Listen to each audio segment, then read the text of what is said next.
এবারের ফুটবল বিশ্বকাপে নিজের দেশের সফলতার পাশাপাশি ব্যক্তিগত অর্জনে লড়াই হবে ক্রিস্টিয়ানো রোনালদো, লিওনেল মেসি ও কিলিয়ান এমবাপ্পের, এমনটাই ধারণা ছিল সবার। তবে পর্তুগাল বিশ্বকাপ থেকে বিদায় নেওয়ায় ব্যক্তিগত প্রতিযোগিতায় রোনালদো ছিটকে পড়লেও লিওনেল মেসি ও কিলিয়ান এমবাপ্পের চলছে হাড্ডাহাড্ডি লড়াই। বিশ্বকাপের শেষ দিকে এসে গোল্ডেন বুটের দাবিদার হিসেবে দুজনেই আছেন শীর্ষ তালিকায়।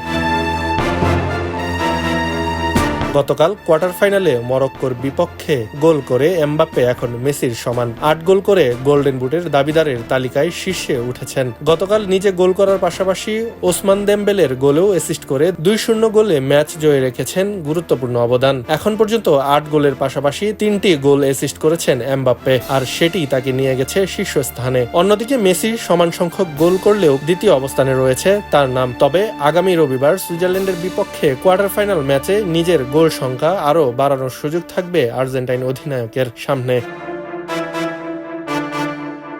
এদিকে নরওয়ের স্ট্রাইকার আর্লিং হালেন্ডও রয়েছেন শিরোপার লড়াইয়ে। রাউন্ড অফ 16-এ ব্রাজিলের বিপক্ষে জোড়া গোল করে তিনি টুর্নামেন্টে নিজের গোল সংখ্যা বাড়িয়ে 7-এ নিয়েছেন। ফলে এমবাপ্পে ও মেসির ঠিক পেছনেই অবস্থান করছেন এই তারকা ফরওয়ার্ড।